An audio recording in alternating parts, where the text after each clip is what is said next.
This is why with certain jobs, I expect more money from the catering apps. They're not all easy. I knew where I was coming to. I'll show you in a moment. I know there's no parking. The parking lot is at the end of the strip mall, and the restaurant is all the way at the other end of the strip mall. But it's a beautiful day. I bring my cart in. I've been here before because of Grubhub. Grubhub, not Uber, Grubhub, a while ago. So I'm familiar, but there's no parking. There's no parking. And close to the restaurant. And there's an area in the back. When I walked in now, he said, "Where are you parked?" Because I'm sure they do it all the time. And I said, "Well, I'm parked in the parking lot." I said, "I have my car, my bags." He goes, "You could park right in the back." Now, you'll see it's a loading zone for the strip mall. It's not just his place. He goes, "You could park behind my car." I go, "Are you the black car?" He goes, "Yeah, park right behind there, and we have a door right here." I said, "Okay, I'll go move my car because it's too far." I mean, I'm driving now from the parking lot. I have to get on the main road. I have to go around the block. You can't make a left. You can't make a right. You can't make a U-E. This is very difficult. It's going to take me a few moments to get back over there. I'm going to see. This is going to be really hard. I shouldn't be going over the double yellow lines. There's a lot of traffic. I would have went if I knew that car had his blinker on, but he didn't. It's difficult. I need at least 5 minutes to get around. I'm not getting a ticket. There's nothing I could do about it. I have to go. Go ahead. It's very challenging. I have to go to the main road, turn around, get back over there because I don't. It's too difficult. I have to get back over there. This is the part of the job people don't see. This is going to be a toughie. But once I get my car over there, but I have to go all the way down to that light over there, then when I get to the delivery, I'm delivering to a very large building, 1-800-Flowers, I believe. I have to double check that. I just know the building. And I have to go in their huge loading zone, which is very clean, and use that, I guess they're called freight elevators. Use the delivery people elevator. You know, this is a lot of work. Physical manpower that most don't want to do in the industry. Hey, I picked up at a guac shop yesterday. And this man said, you know, he walked in, he was doing Uber. He said, "Are you delivering, delivering for Deliver That?" He knew Deliver That. And I said, "Well, no, I'm delivering for Delivered. It's small catering order." He goes, "That's a big order." And I said, "Oh, I delivered more." You know, he goes, "Is it good?" And he made a little chit chat. He was like, "They would have to pay me a lot more to deliver that much food." Well, of course, because not everyone can do it. There is a little bit of planning. There is a little bit of work involved. But now I'm going to go over there, make a U-E, get back on the road, make a left, go past it, and go to the next side block, turn around, because you can't turn anywhere. So here we go. I could keep going on and on. But this one I knew would be a challenge. The moment I saw the restaurant, I went, no parking, because I've been here before. And now I'm delivering to a very large building. And I have to use the loading zone. This wasn't easy. No hard tops. Please, do you have anything else? To situate, put the rice on the bottom. They found a very thin hard top. Good thing I'm experienced and I care. Because that one bag, there's going to be spillage. Just tin foil covering. No elastic. Got another piece of tin foil. They worked with me. They knew what I was doing. They're like, "This one knows what she's doing." Because when I get there, I need to know, I know how to place the food just right, you know, on the cart. So I get it up there quick because this is a big building. Trucks are coming in here. I'm happy he told me to park behind his car. Salads, 2 huge trays of salads. Saran wrap on top. It's not properly packaged to transport to a building. So here I go. I have to make a right because I don't know what else to do. Let me get there. And I'll show you the loading zone again. I've showed it before. It's a huge, humongous building. Okay, I'm delivering to 1-800-Flowers. Now, I don't like going into, there's trucks here today, 2 loading zones. However, this building, it's very large. It's a long walk. This building's very clean, organized. The security, they unlocked the door. There's cameras all around here. They already know I'm pulling up.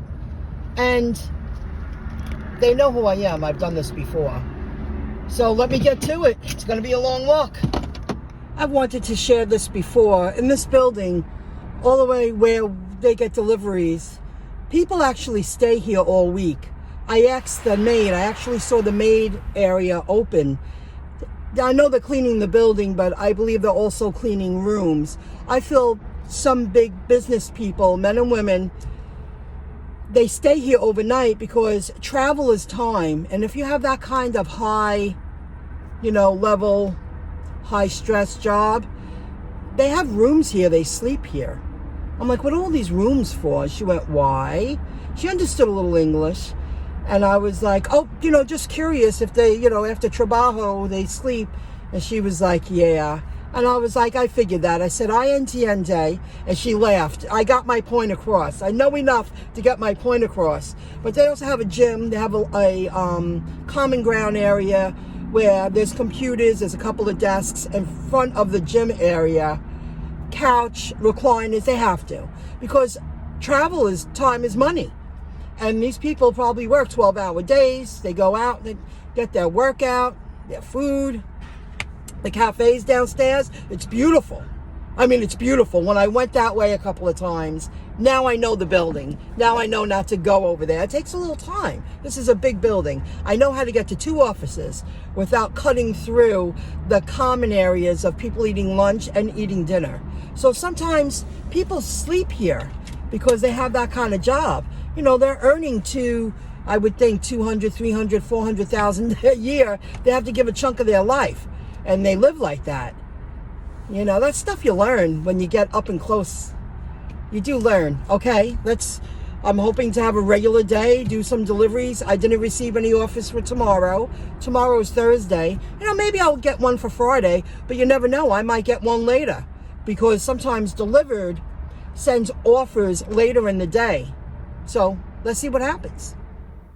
I'm going to share a few things that happened over the past few days. This was at night. I wrote, forgot to ask, why can't you confirm the delivery pin? They are rearranging their app's back end. Well, not that back end, their front end. They're coding the back end for people like us looking at the front end. And I wrote, I forgot to ask. It's dark outside. And customer went back upstairs to their apartment. Even though it was in my area, I'm familiar. I live in a very mixed community. I'm not sorry for saying that. When I get to the place, the guy was really cool. I had to wait a moment for him to come downstairs. I didn't realize they were asking for a PIN until I got back to my car. The front door was already shut. I saw him running up the stairs. He's in an apartment.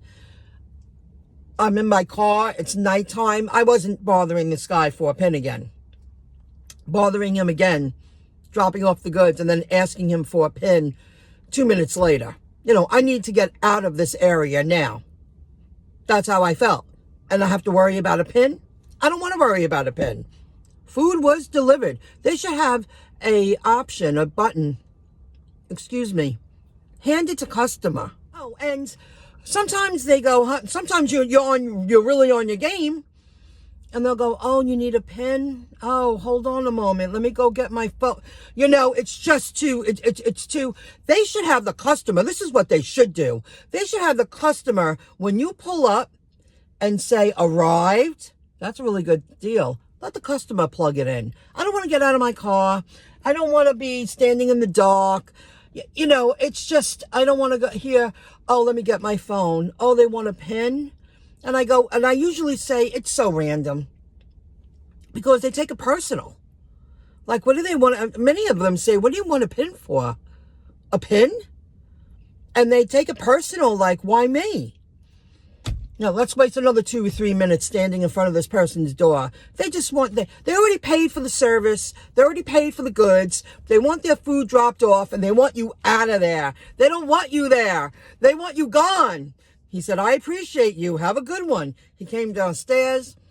He had a lot of drinks. He was really nice, but I wanted to get out of there.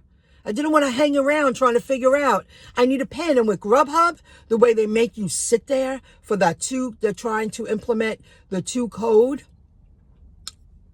It makes it too difficult. You don't care about your drivers out in the field. You don't care what's about going on in the environment. Not all places I deliver to I don't belong in some of them. And I'm not sorry for saying that. That bothers someone, but does it faze me? No, because I'm street smart. And I don't have a problem. But I could easily see how some people can have a problem. Absolutely. In my area, Chick-fil-A, they're making it better. Now, I haven't been there in a couple of weeks. They have a mobile through and a drive-through. When I went inside, which I usually do, and they have the shelves, they said all pickups from the apps go through the drive-through now. So this is the drive-through. You have mobile pay. I guess people who are using the app and picking it up themselves. And drivers now must go through the drive-through.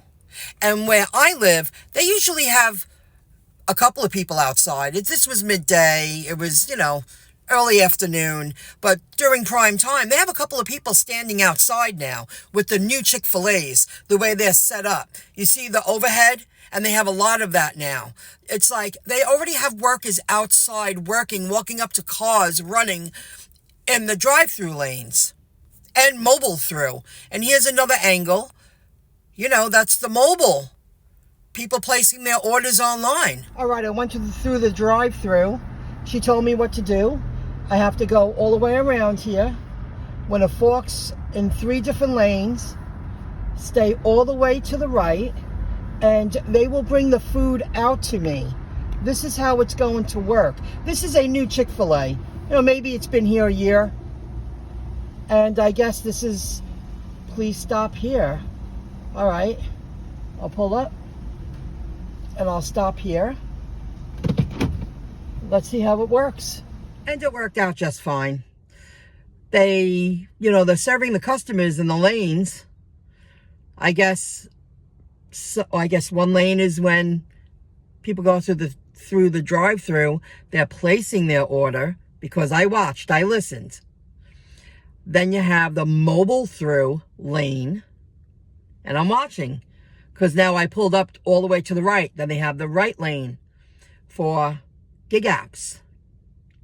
And they have people coming in and out, of course, an overhead, because you had workers running up to the cars in the lanes, talking to them, confirming the name, running back in, grabbing the goods, bringing it to the car in the lanes under the overhead. This Chick-fil-A, and I did notice it at another one, but this is the most modern one, newest in my area, I believe. The one I know. And they have workers outside now. When you're pulling up to the drive-through, they're already flagging you down. They already have the tablet in the hand. Are you here to place an order? Are you here to pick up mobile through? They don't even need to ask anymore. Place your order online through the app. Go through mobile through. You scan the QR code, then you pull up. And the workers come out and bring it to your car. It's constant change. How fast can they make that sale and get the product to the customer? Make that sale, get the product to the customer. It's incredible. Oh my gosh. These kids, when people say, oh, you're just flipping burgers, it's so much more than that now. You have to be trainable how to use devices. We'll start off with that. If you want to earn, I would think at least 16, 17 an hour in my area, because you can't be a dummy. You can't train someone who's not trainable. There's got to be some kind of potential there that person, they're going to be a great worker for many years. A lot of those jobs, a lot of those jobs young people have, and they keep them for, we'll say, 5 or 6 years while they're going to school, but they have to be smart. They have to be trainable how to use the devices that we use in the palm of our hands, then the devices in the restaurant. And you just have to be, you got to be more smart than you used to be. It's not just flipping burgers and making sure the food's fresh and cooking it and cleaning up. There's so much more involved now in these days with the mobile through and the drive through and the ordering outside and all the technology and working beside all the new artificial intelligence, the robotics in the building, because then there's a lot more responsibility how to maintain the technology that's in the restaurants. I'm going upstairs. I'm cooking myself a good meal, and then I'm going back out about 6 o'clock. So we'll see what tonight brings. Stay tuned. I didn't head back out until 8, maybe 8:15. It's 11 o'clock now. So I had to do what I had to do. And I did some research today. I started my day off with a challenging delivery. And my goal is to, hit $100 a day, no matter what I'm doing. And that's the way it's got to be for now. So 6 o'clock, fat chance. It was definitely 8 o'clock when I left. So now I'm where I need to be for now. And I hope you enjoyed the video. There's a lot of change happening, and it's happening very fast. So until the next video clip, keep earning that money. Bye for now.